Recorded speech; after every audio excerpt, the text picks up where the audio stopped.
हम सब ने अभी लौह पुरुष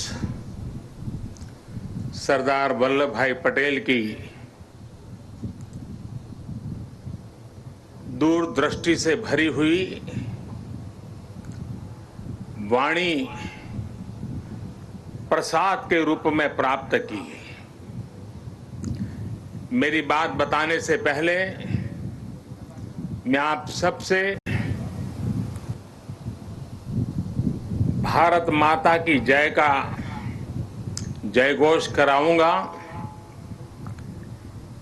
और आप सबसे मेरा आग्रह है, यूनिफॉर्म वाले सभी जवानों से भी आग्रह है और दूर दूर पहाड़ियों पर बैठे मेरे आदिवासी भाइयों बहनों को भी मेरा आग्रह है कि एक हाथ ऊपर करके पूरी ताकत से सरदार साहब का स्मरण करते हुए हम भारत माता की जय का घोष करेंगे। मैं 3 बार करवाऊंगा। पुलिस बेड़े के वीर बेटे बेटियों के नाम भारत माता की। कोरोना के समय में सेवारत कोरोना वॉरियर्स के नाम भारत माता की। आत्मनिर्भरता के संकल्प को सिद्ध करने में जुटे कोटि कोटि लोगों के नाम भारत माता की।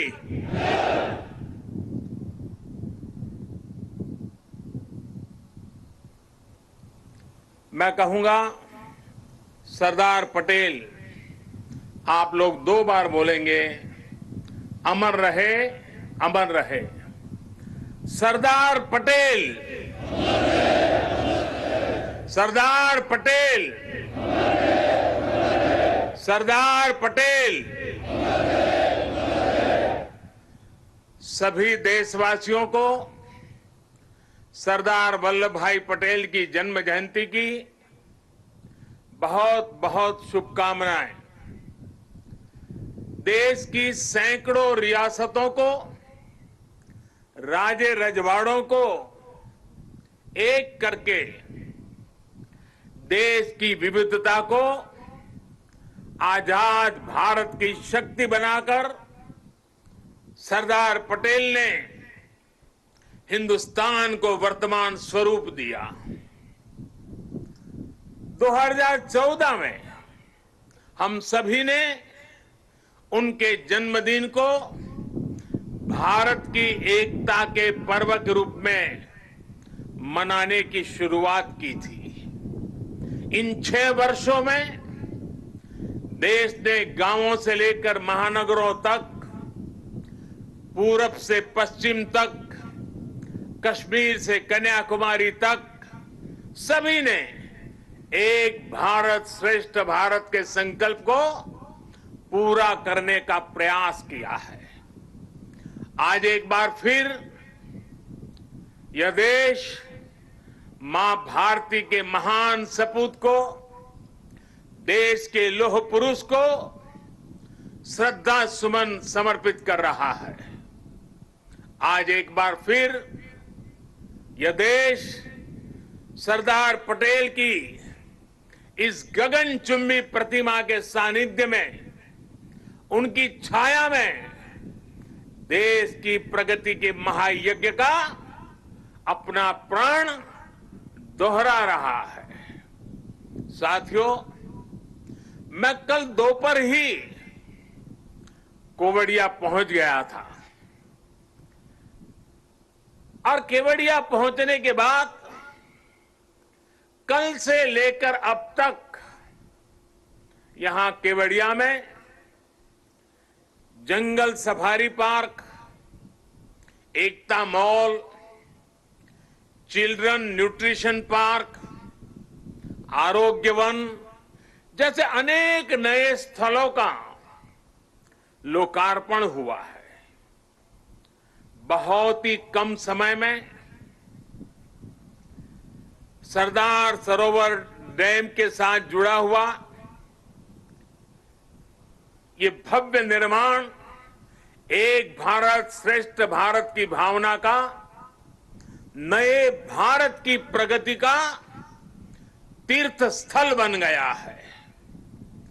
आने वाले समय में मां नर्मदा के तट पर भारत ही नहीं, पूरी दुनिया के टूरिज्म मैप पर ये स्थान अपनी जगह बनाने वाला है, छाने जा रहा है।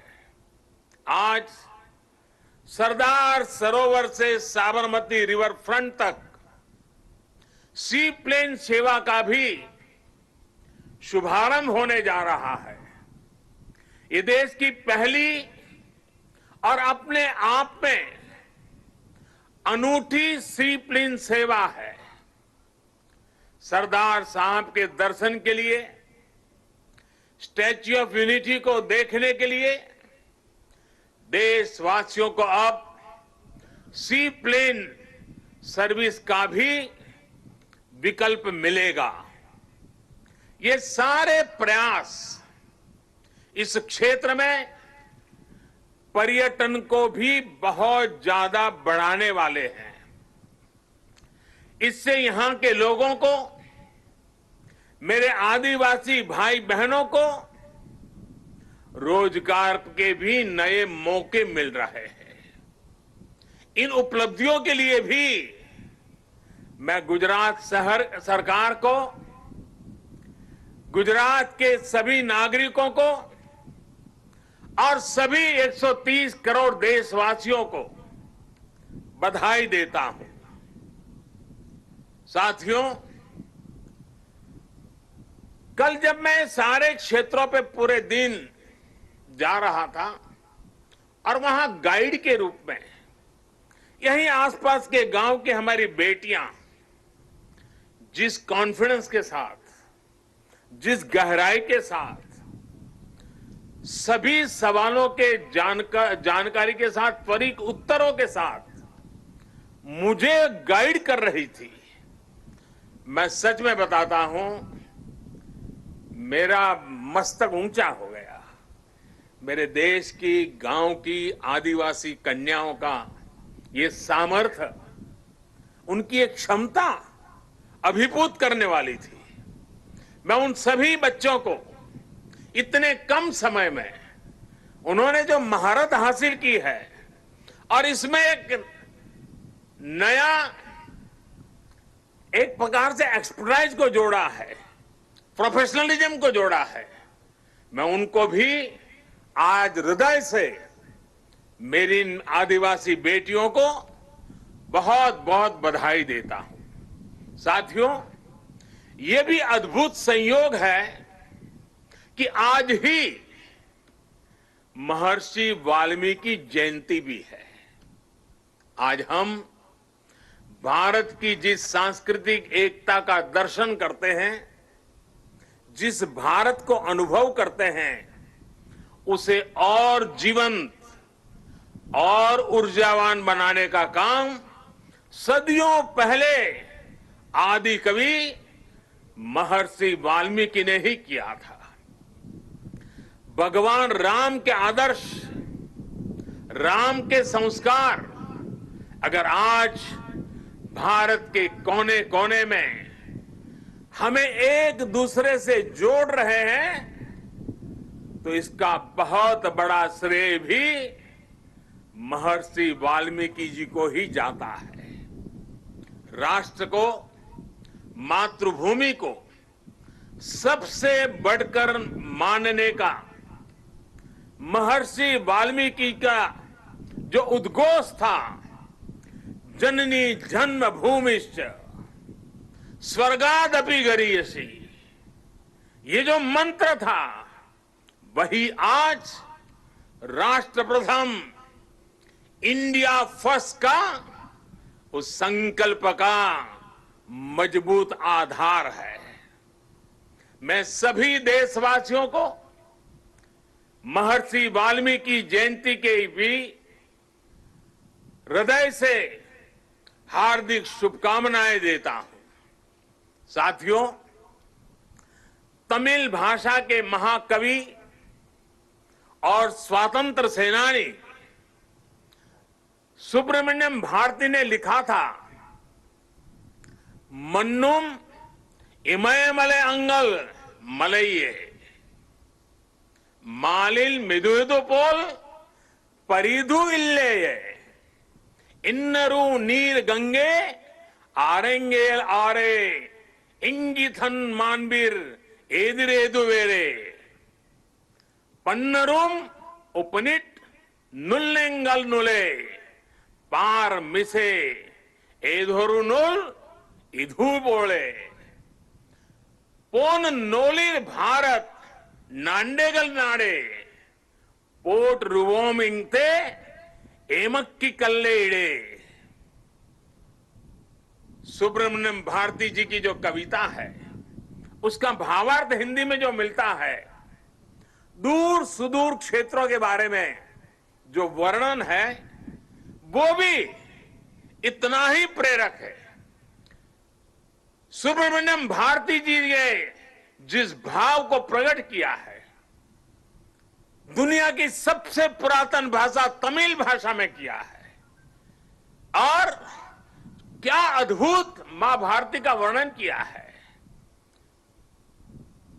सुब्रमण्यम भारती जी के उस कविता के भाव है, चमक रहा उत्तुंग हिमालय, चमक रहा उत्तुंग हिमालय, यह नगराज हमारा ही है।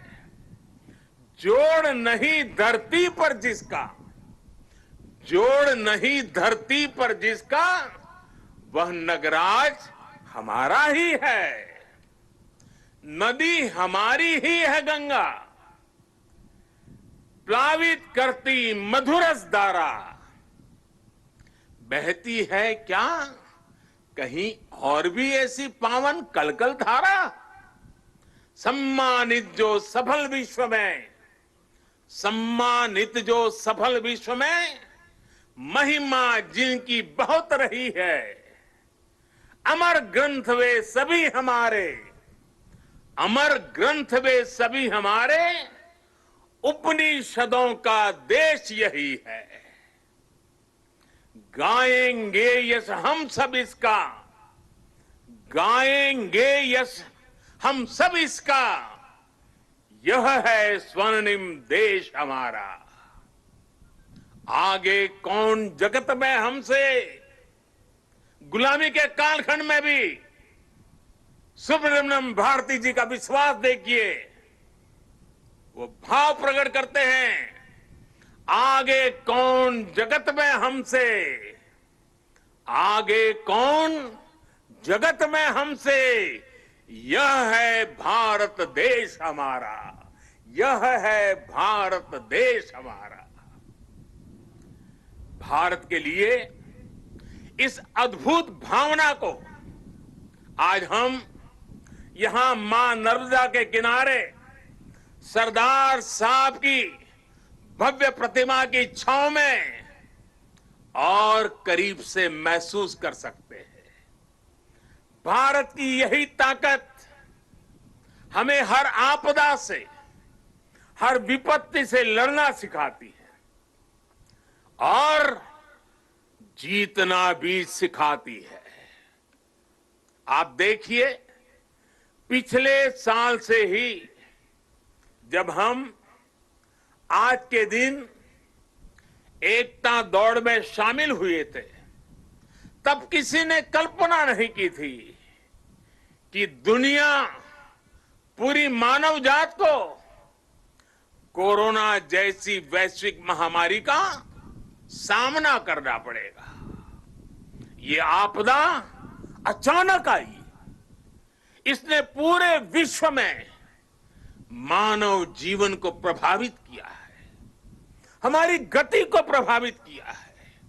लेकिन इस महामारी के सामने देश ने, 130 करोड़ देशवासियों ने जिस तरह अपने सामूहिक सामर्थ्य को, अपनी सामूहिक इच्छा शक्ति को साबित किया है, वह अभूतपूर्व है।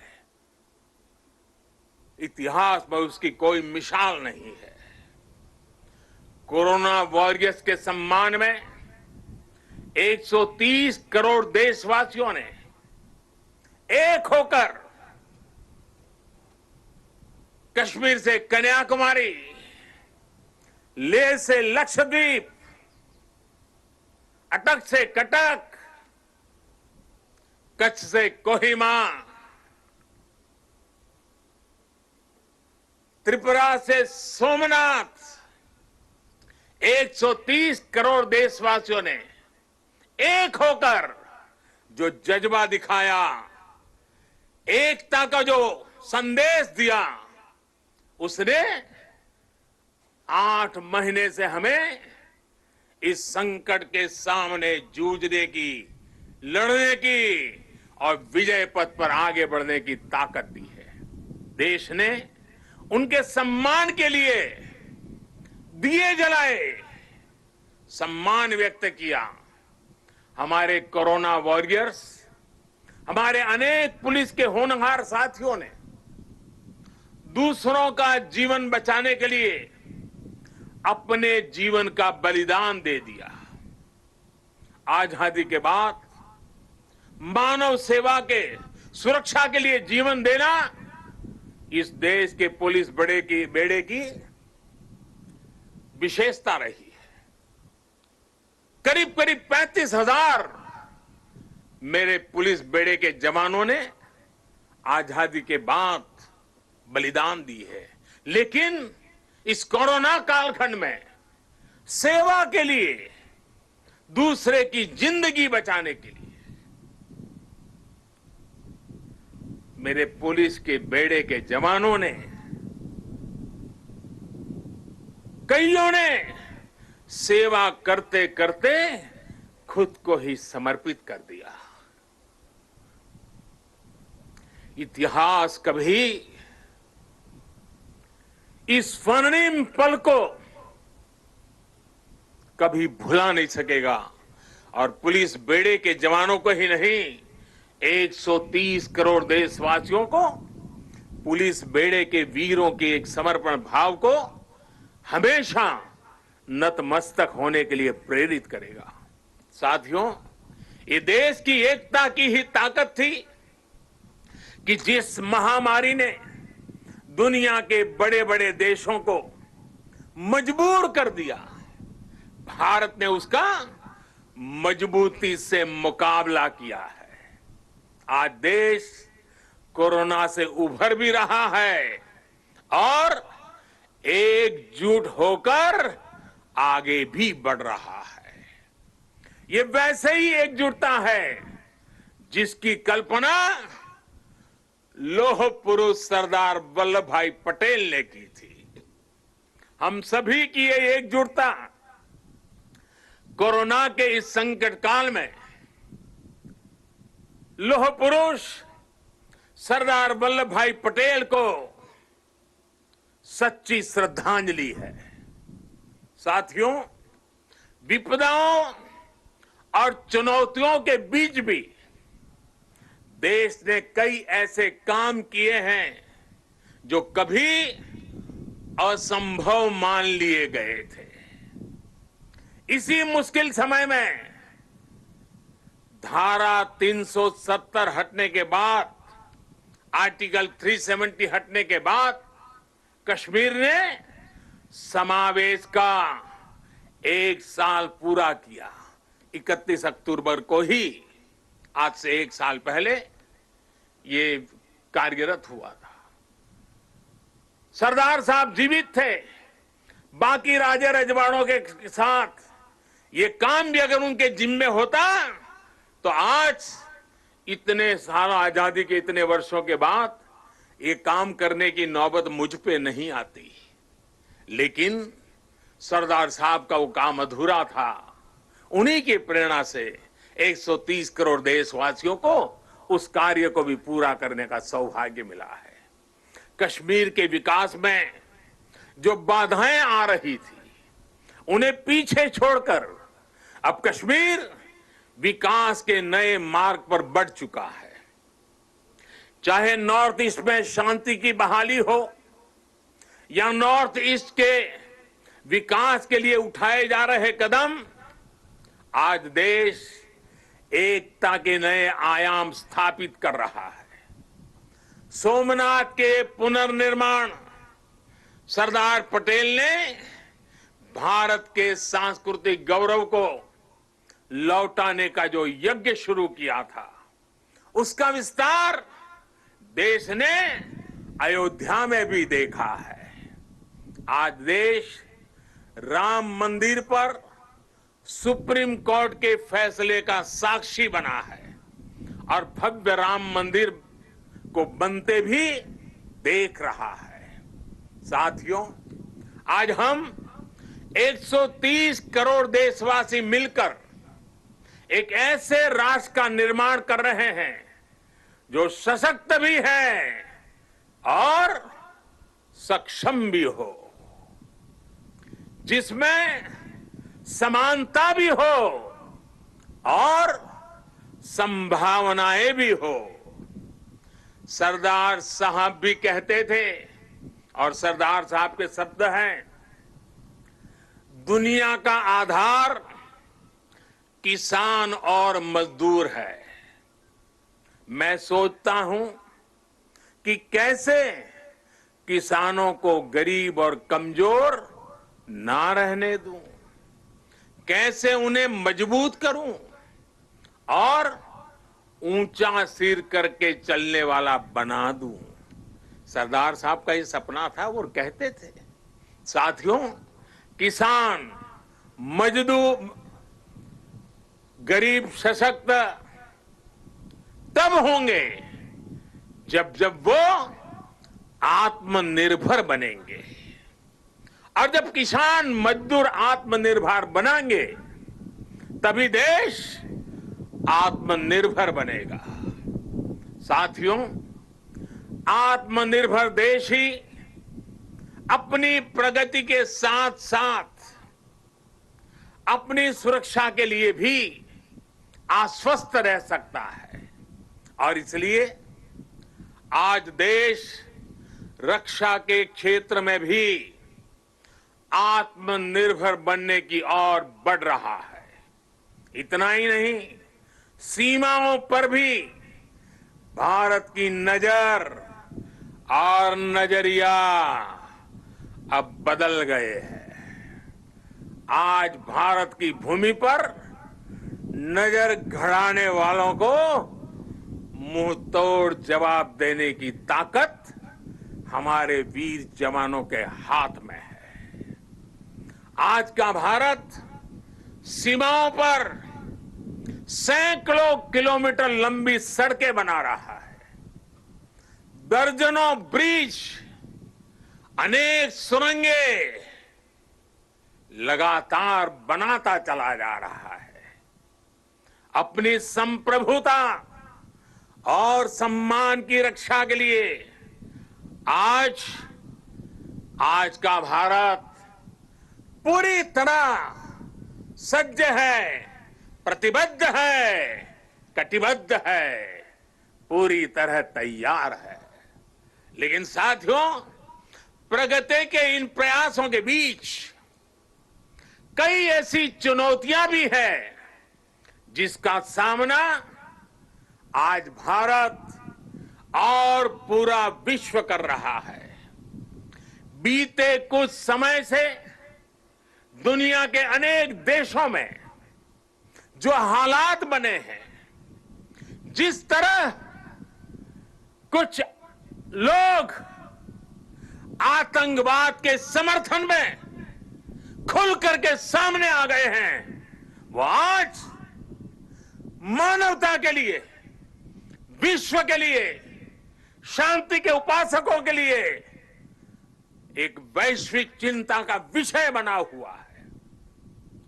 आज के माहौल में दुनिया के सभी देशों को, सभी सरकारों को, सभी पंथों को आतंकवाद के खिलाफ एकजुट होने की सबसे ज्यादा जरूरत है।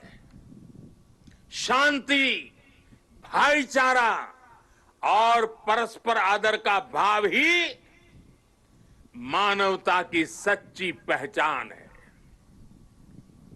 शांति, एकता और सद्भाव वही उसका मार्ग है।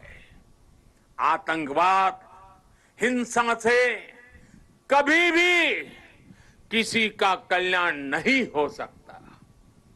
भारत तो पिछले कई दशकों से आतंकवाद का भुक्तभोगी रहा है, पीड़ित रहा है।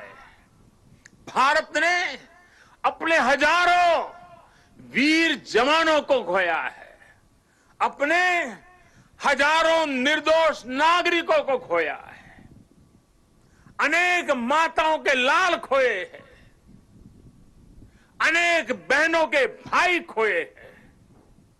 आतंक की पीड़ा को भारत भली भांति जानता है।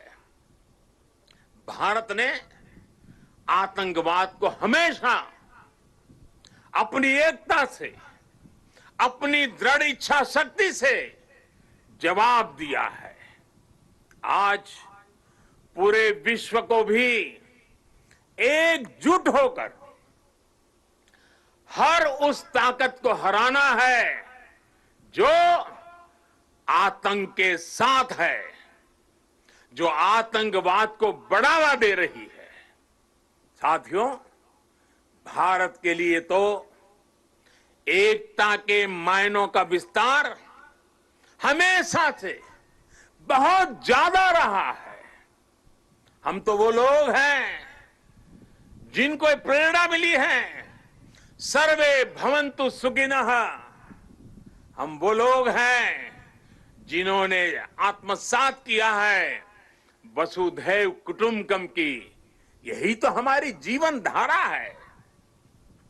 भगवान बुद्ध से लेकर महात्मा गांधी तक भारत ने समूचे विश्व को शांति और एकता का संदेश दिया है। साथियों, राष्ट्रकवि रामधारी सिंह दिनकर जी ने लिखा है, भारत एक विचार, भारत एक विचार, स्वर्ग को भू पर लाने वाला। भारत एक विचार, स्वर्ग को भू पर लाने वाला। भारत एक भाव, भारत एक भाव जिसको पाकर मनुष्य जगता है। भारत एक भाव जिसको पाकर मनुष्य जगता है। हमारी ये राष्ट्र हमारे विचारों से, हमारी भावनाओं से, हमारी चेतनाओं से, हमारे प्रयासों से हम सबसे मिलकर ही बनता है। और इसकी बहुत बड़ी ताकत भारत की विविधता है। इतनी बोलियां, इतनी भाषाएं, अलग अलग तरह के परिधान, खान पान, रीति रिवाज, मान्यताएं, ये किसी और देश में मिलना मुश्किल है। हमारे वेद वाक्यों में भी कहा गया है, जन्म बिभ्रति बहुधा विवाचसम, नाना धर्माणम पृथ्वी यथोकसम, सहस्त्रम धारा द्रविणस्य में, दुहा ध्रुवेव धनुरन प्रस्फुरंती। अर्थात हमारी ये मातृभूमि अलग अलग भाषाओं को बोलने वाले, अलग अलग आचार विचार व्यवहार वाले लोगों को एक घर के समान धारण करती है। इसलिए हमारी ये विविधता ही हमारा अस्तित्व है। इस विविधता में एकता को जीवंत रखना ही राष्ट्र के प्रति हमारा कर्तव्य है। हमें याद रखना है कि हम एक हैं तो हम अपराजेय हैं। हम एक हैं तो हम असाधारण हैं। हम एक हैं तो हम अद्वितीय हैं। लेकिन साथियों, हमें ये भी याद रखना है कि भारत की ये एकता, ये ताकत दूसरों को खटकती भी रहती है। हमारी इस विविधता को ही वो हमारी कमजोरी बनाना चाहते हैं। हमारी इस विविधता को आधार बनाकर वो एक दूसरे के बीच खाई बनाना चाहते हैं। ऐसी ताकतों को पहचानना जरूरी है। ऐसी ताकतों से हर भारतीय को बहुत ज्यादा सतर्क रहने की जरूरत है। साथियों, आज यहां जब मैं अर्धसैनिक बलों की परेड देख रहा था, आप सभी के अद्भुत कौशल्य को देख रहा था, तो मन में एक और तस्वीर भी थी। ये तस्वीर थी पुलवामा हमले की। उस हमले में हमारे पुलिस बेड़े के हमारे जो वीर साथी शहीद हुए, वो अर्धसैनिक बेड़े के ही थे। देश कभी भूल नहीं सकता कि जब अपने वीर बेटों के जाने से पूरा देश दुखी था, तब कुछ लोग उस दुख में शामिल नहीं थे। वो पुलवामा हमले में भी अपना राजनीतिक स्वार्थ खोज रहे थे, अपना राजनीतिक स्वार्थ देख रहे थे। देश भूल नहीं सकता कि तब कैसी कैसी बातें कही गई, कैसे कैसे बयान दिए गए। देश भूल नहीं सकता कि जब देश पर इतना बड़ा घाव लगा था, तब स्वार्थ और अहंकार से भरी भद्दी राजनीति कितने चरम पर थी। और उस समय उन वीरों की तरफ देखते हुए मैंने विवादों से दूर रह करके सारे आरोपों को झेलता रहा। भद्दी भद्दी बातों को सुनता रहा।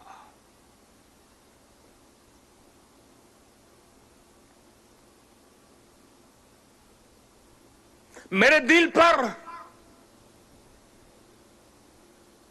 वीर शहीदों का गहरा घाव था, लेकिन पिछले दिनों पड़ोसी देश से जो खबरें आई है, जिस प्रकार वहां की संसद में सत्य स्वीकारा गया है, उसने इन लोगों के असली चेहरों को देश के सामने ला दिया है। अपने निहित स्वार्थ के लिए, राजनीतिक स्वार्थ के लिए ये लोग किस हद तक जा सकते हैं। पुलवामा हमले के बाद की गई राजनीति इसका बहुत बड़ा उदाहरण है। मैं ऐसे राजनीतिक दलों से, ऐसे लोगों से आग्रह करूंगा, और आज के समय में जरा विशेष आग्रह करूंगा, और सरदार साहब के प्रति अगर आपकी श्रद्धा है तो इस महापुरुष की इस विराट प्रतिमा के सामने से आपको आग्रह करूंगा कि देश हित में, देश की सुरक्षा के हित में, हमारे सुरक्षा बलों के मनोबल के लिए कृपा करके ऐसी राजनीति न करें, ऐसी चीजों से बचें।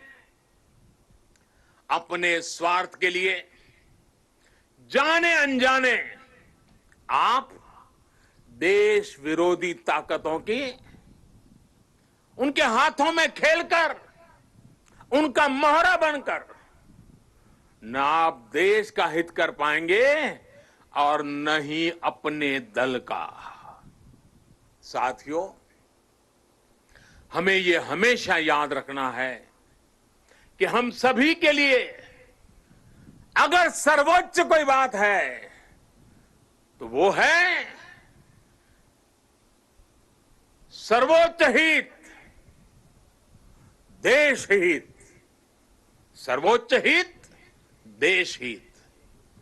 जब हम सबका हित सोचेंगे तभी हमारी भी प्रगति होगी, तभी हमारी भी उन्नति होगी। भाइयों और बहनों, आज अवसर है कि इस विराट भव्य व्यक्तित्व के चरणों में हम उसी भारत के निर्माण का संकल्प दोहराएं जिसका सपना सरदार वल्लभ भाई पटेल ने देखा था। एक ऐसा भारत जो सशक्त होगा, समृद्ध होगा और आत्मनिर्भर होगा। आइए इस पावन अवसर पर हम फिर से राष्ट्र के प्रति अपने समर्पण को दोहराएं। आइए सरदार पटेल के चरणों में नतमस्तक होकर हम ये प्रतिज्ञा लें कि देश का गौरव और मान बढ़ाएंगे, इस देश को नई ऊंचाइयों पर ले जाएंगे। इसी संकल्प के साथ सभी देशवासियों को एकता पर्व की एक बार फिर से बहुत बहुत शुभकामनाएं देता हूं। आदरपूर्वक सरदार साहब को नमन करते हुए, श्रद्धापूर्वक सरदार साहब को श्रद्धांजलि देते हुए मैं देशवासियों को वाल्मीकि जयंती की शुभकामनाएं, सरदार साहब की जयंती की शुभकामनाओं के साथ मेरी वाणी को विराम देता हूं। बहुत बहुत धन्यवाद।